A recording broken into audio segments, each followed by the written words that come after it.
नमस्कार मित्रांनो, आपले सरकार या आपल्या यूट्यूब चॅनलवर सर्वांचे मनापासून स्वागत आहे।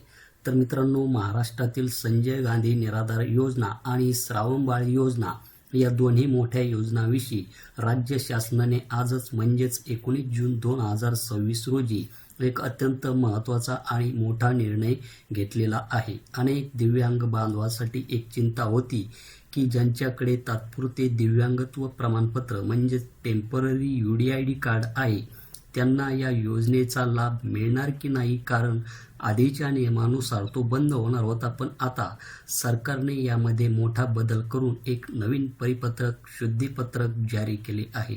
या नवीन नियमामुळे कोणत्या दिव्यांग लाभार्थ्यांचा लाभ सुरू राहणार आहे आणि सरकारचा नेमका आदेश काय आहे याची संपूर्ण माहिती मित्रांनो आपण या आजच्या व्हिडिओमध्ये थोडक्यात पाहणार आहोत।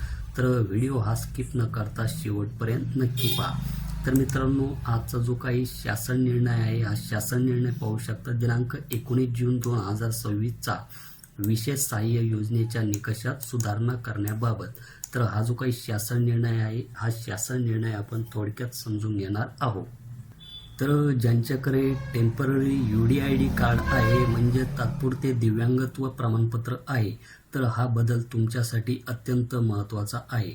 तर जुना नियम यामध्ये काय होता की यापूर्वीच्या म्हणजे 27 मार्च 2026च्या निर्णयानुसार तात्पुरते दिव्यांगत्व असलेल्या व्यक्तींना या योजनांसाठी अपात्र ठरवण्यात आले होते आणि फक्त कायमस्वरूपी UDID कार्ड अनिवार्य केले होते। तर यामध्ये नवीन सुधारित बदल काय झालेला आहे तर तात्पुरते प्रमाणपत्र देखील ग्राह्य धरले जातील, जसे की ज्या दिव्यांग लाभार्थ्याकडे सक्षम वैद्यकीय प्राधिकरणाने दिलेले वैध तात्पुरते दिव्यांगत्व प्रमाणपत्र म्हणजेच टेम्पररी UDID कार्ड उपलब्ध आहे त्यांना योजनेचा लाभ हा मिळत राहील। लाभ कधीपर्यंत मिळणार आहे? जोपर्यंत तुमच्या त्या तात्पुरत्या प्रमाणपत्राची वैधता म्हणजेच पिरियड ऑफ व्हॅलिडिटी आहे तोपर्यंत या योजनाचा लाभ सुरू ठेवण्यास शासनाने अधिकृत मान्यता दिलेली आहे। तशा प्रकारचा हा शासन निर्णय आहे। तर याचा कोणत्या योजनांवर परिणाम होणार आहे तर हा नियम विशेष सहाय्य योजनेअंतर्गत येणाऱ्या याच्या काही दोन गोष्टी आहे म्हणजे संजय गांधी निराधार अनुदान योजना आणि श्रावणबाळ सेवा राज्य निवृत्तीवेतन योजना यांच्यासाठी हा लागू आहे।